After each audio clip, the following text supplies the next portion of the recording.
Well, I remember my father, David Brown, and my mom, Ann, were very involved at Heritage Foundation. And so through being on the board at Heritage and chairman of the board for 20 years, he met a lot of very interesting people. And one man, especially Tom and his wife Shirley Rowe, had just started the South Carolina Public Policy Institute. And so my dad came home and sort of said, I think we need this in Oklahoma. The effectiveness of OCPA is that it is completely, totally driven by principle. There is no expediency or utilitarianism that contaminates the ideas. The ideas are what they are, and this organization is a manifestation of the principled nature of its founders and of its board. That's what I admire most about OCPA and why I think they're most effective. Because of our commitment to the principles of free markets, limited government, individual initiative, and personal responsibility, OCPA has the unique role where we can recommend what's the best thing for Oklahoma and push for it and fight for it without having to be clouded by or jaded by a particular interest or bias or industry. OCPA can provide a more well-rounded level of education, information for those people, because if you only hear one side of it, you don't understand. If you're only hearing from the people who are directly affected by what the government's doing, you're not really looking at what's happening with the people who are paying for it. Well, I think it was successful because it's based on the very principles that this country was founded on. It's freedom, limited government, economic freedom, the rule of law, personal virtue to do the right thing. And those four qualities have always been a part of what OCPA is. People respect the fact that they're dealing with facts and not just political jargon or demagoguing.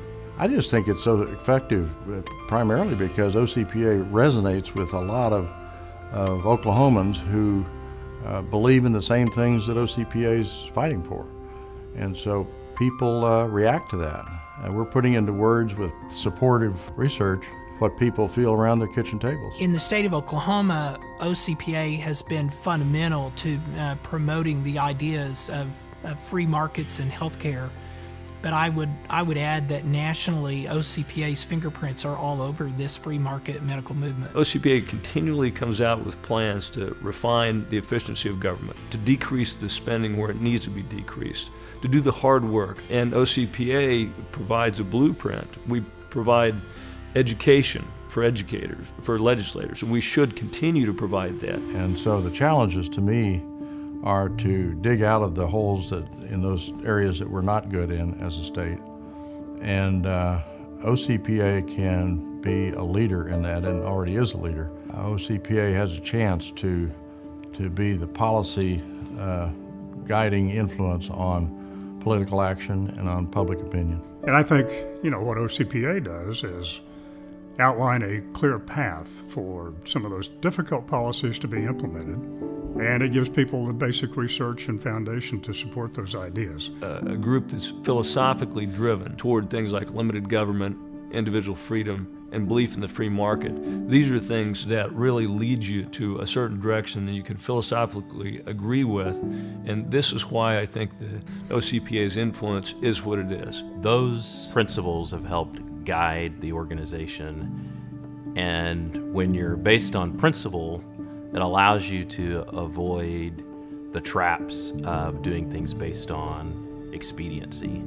And when you're doing things based on principle and a commitment to a culture that embraces a set of values, it allows you to think about not just today, but how do things look for the next generation and how do you make the state better? I think my father thought and still thinks that the conservative voice needed to be prominent. And I think what's interesting is now when people want the conservative side of any issue in Oklahoma, they look to OCPA. And I think that's really exciting.